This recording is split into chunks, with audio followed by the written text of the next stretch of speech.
एही विधि राउ मन ही मन झाका, देखी कुभांति कुमति मन माखा। राजा दशरथ मन में पश्चाताप कर रहे हैं, दुखी हो रहे हैं, तो कैकेयी कहती है, भरत की राउर पूत न होही, आन्हु मोल बेसाही की मोही। अरे आप तो इतना सोचने लगे, क्या भरत आपके पुत्र नहीं हैं? क्या आप मुझको खरीद करके लाए हैं? मैं भी तो ब्याह करके आई हूं और भरत भी तो आप ही के पुत्र हैं। मैंने ये वरदान क्या मांग लिया? ऐसा लगता है मानो जो सुनि सर अस लाग तुम्हारे, काहे न बोले हूँ बचन सम्हारे। आपको अब इतना बुरा लग गया? अगर आपको मेरी बात नहीं माननी थी तो पहले सोच समझ करके बात करनी चाहिए थी आपको। देहु उतर अनुकरहु कि नाही, सत्य संध तुम रघुकुल माही। या तो आप मेरे दोनों वरदानों को दे दो अथवा मुकर जाओ। आप सत्य का साथ छोड़ दो। मैं चाहती हूं कि आप मेरे दोनों वरदान न दो। आप तो सत्य प्रतिज्ञ हैं। देन कहेहु अब जनि बरु देहु, तजहु सत्य जग अपजस लेहु। आपने 2 वरदान देने का वादा किया था और मैंने वे 2 वरदान आपसे मांग लिए। आप नहीं देना चाहते हैं तो मना कर दीजिए। आप मना करेंगे तो संसार में आपका अपयश फैलेगा और संभावितस्य चा कीर्तिर्मरणादतिरिच्यते। संभावित माने प्रतिष्ठित व्यक्ति का अपयश मरण से भी बढ़ करके होता है। बहुत सत्य की शपथ कर रहे थे, राम की शपथ कर रहे थे। आपको लग रहा था कि रानी कुछ छोटी मोटी चीज मांगेगी। अरे मैं कैकेयी हूं, वरदान भी ऐसा मांगूंगी।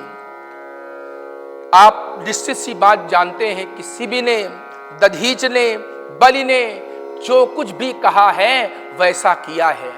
भले ही प्राण क्यों ना चले जाएं, आप ही ने तो कहा है कि प्राण जाहि बरु बचन न जाई। प्राण चले जाएंगे पर वाक्य कभी भी मेरे मिटेंगे नहीं। जो मैं कहूंगा वो करूंगा। धर्म धुरंधर धीर धरी, नयन उघारे राय। सिर धुनि लीन उसास असी, मारसी मोहि कुठाय। कैकेयी ने धोखे से दशरथ जी के ऊपर वार किया। राजा अपनी आंख खोलते हैं तो पाते हैं कि मेरे साथ बहुत बड़ा कपट हो गया। राजा दशरथ सोच रहे हैं कि निश्चित रूप से अब ये मेरा मरण चाहती है।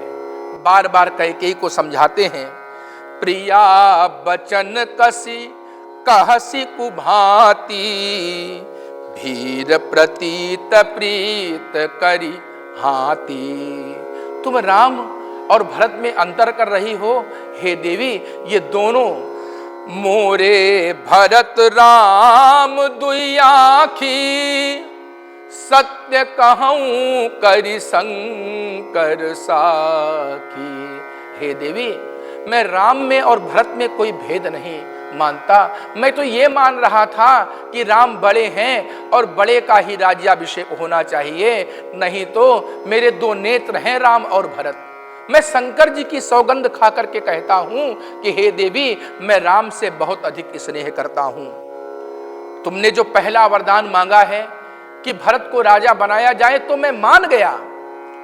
अवसि दूत मैं पठइब प्राता, अय हहीं बेगी सुनत द्वौ भ्राता। सुदिन सोधी सब साज बनाई, देऊं भरत कहूँ राज रजाई। तुम अगर कहोगी तो कल ही प्रातः मैं कैकेयी देश में तुम्हारे दोनों पुत्रों को बुलवा लूंगा और मैं भरत को राजा बना दूंगा। राम को राज्याभिषेक का लोभ नहीं है। राम जो है वो हानि लाभ तथा हर्ष और शोक से रहित है।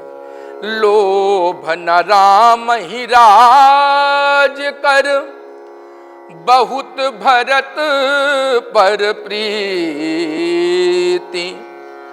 मैं बड़ छोट विचार जिय, करत रहूं नृपनीति।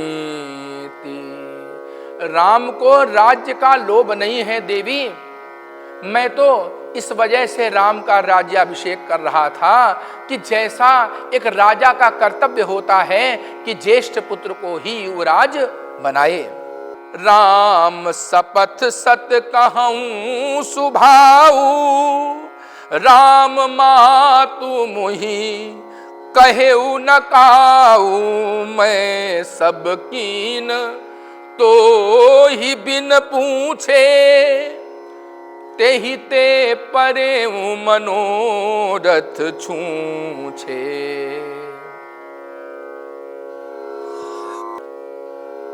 और मैंने यह कार्य तुमसे बिना पूछे किया, इस कारण आज मुझे पश्चाताप का भागी बनना पड़ा।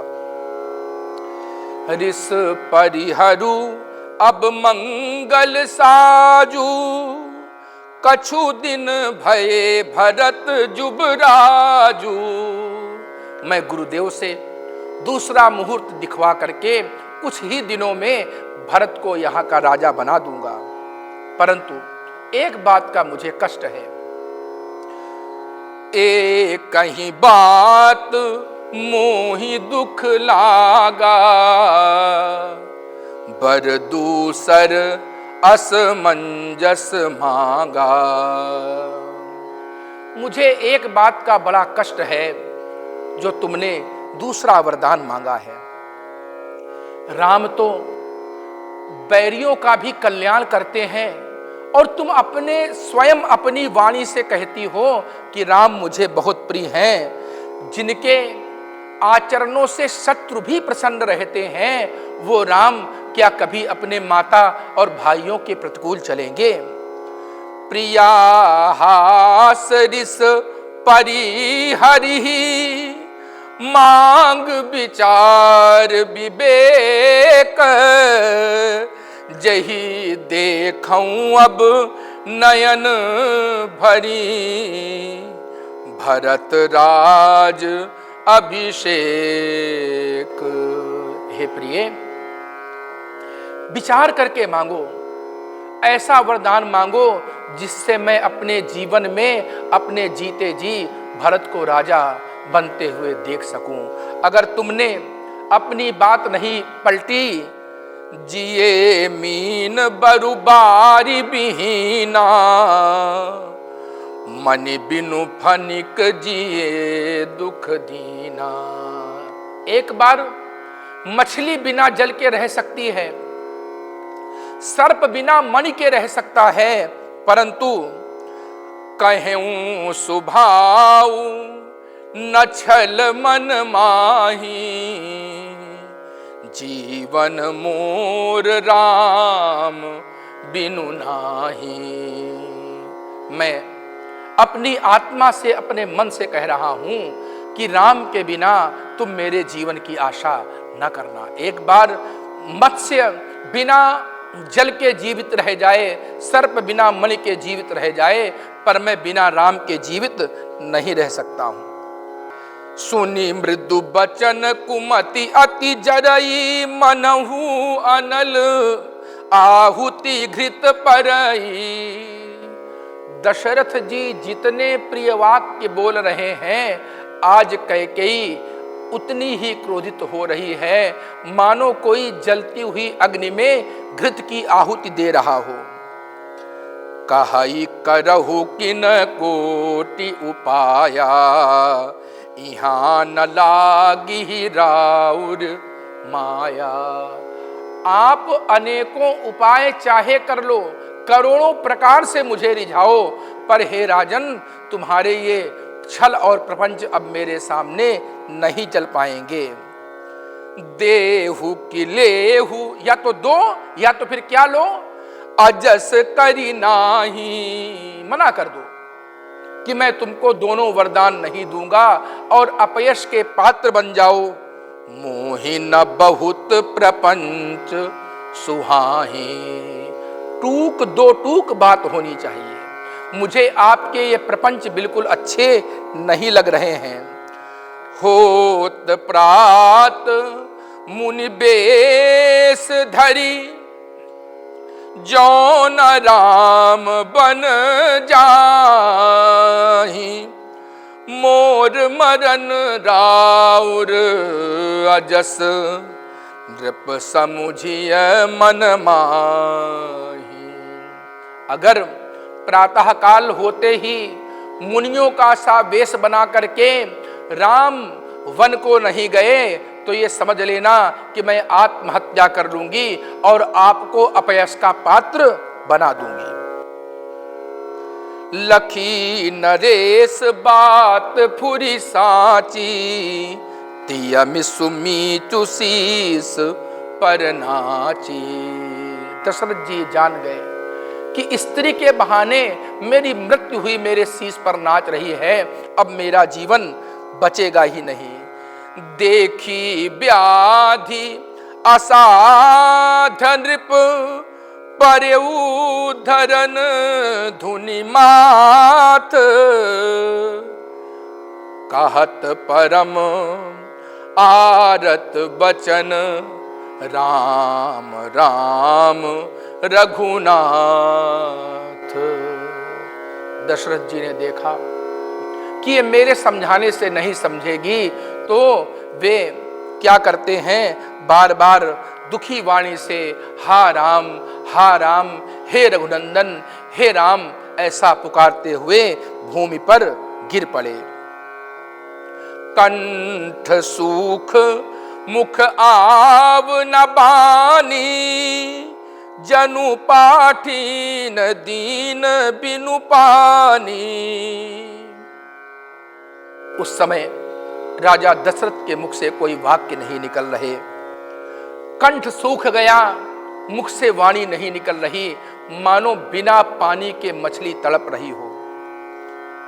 पुनि कहा कटु कठोर कैकेयी, मनहु घाय महु माहुर देही। जो अंतहु अस कर तब रहेऊ, मांग मांग तुम के ही बल कहेऊ। अगर आपको अपनी कही हुई बातों से इतना अधिक कष्ट हो रहा है तो किसके बलबूते आपने कहा था मांग लो, दो नहीं चार मांग लो। मैंने दो वरदान मांगे हैं। हे राजन, दुई की होई एक समय भुवाला, हसब ठठाई फुलाउब गाला। दो कार्य एक साथ नहीं हो सकते, या तो हंस लीजिए या गाल फुला लीजिए। कोई चाहे कि मैं दानी भी बन जाऊं और देना न पड़े, ऐसा कहीं हो सकता है? मरम बचन सुनि राउ कहू कछु दोष न तोर, लाग्यहु तो ही पिशाच जिमि काल, कहावत मोर। दशरथ कहते हैं इसमें तुम्हारा कोई दोष नहीं है। मेरी जो मृत्यु है, मेरा जो काल है, वो मेरे शीश पर नाच रहा है और वही तुमसे आज ये सब कहलवा रहा है। तात्पर्य है कि इस प्रसंग से हमें यह शिक्षा लेनी चाहिए कि हमेशा सोच विचार करके ही कोई कार्य करना चाहिए। यद्यपि अप्रत्यक्ष रूप से देखा जाए तो कैकेयी जी ने बड़ा ही सुंदर कार्य किया है राम को वन भेज करके, क्योंकि राम यदि वन नहीं जाते तो क्या होता, देवताओं का काम नहीं बन पाता, इसलिए किसी को तो अपयश लेना था। इसलिए माता कैकेयी ने अपने आप को अपयश का पात्र बनाया। श्री राम यदि अयोध्या में ही रहते तो अयोध्या में ही विहार करने वाले राम रहते, और आज वन जाकर के ऋषि मुनियों का सत्संग करेंगे, रावण जैसे आतताई दुर्दांत दैत्य और राक्षस का संहार करेंगे, यह सोच करके आज कैकेयी अपयश की पात्र बनी है। तो इन कथाओं से, इन प्रसंगों से हमको जीवन में यह शिक्षा लेनी चाहिए कि हमेशा सहसा न विदधीत, अचानक कभी कोई कार्य नहीं करना चाहिए, सोच विचार करके कार्य करना चाहिए। राजा दशरथ और कैकेयी के संवाद से यह शिक्षा मिलती है कि कभी भी किसी पत्नी को अपने पति से अनुचित मांग नहीं करनी चाहिए, अन्यथा उसका दुष्परिणाम सबको भोगना पड़ता है। सियावर रामचंद्र की जय।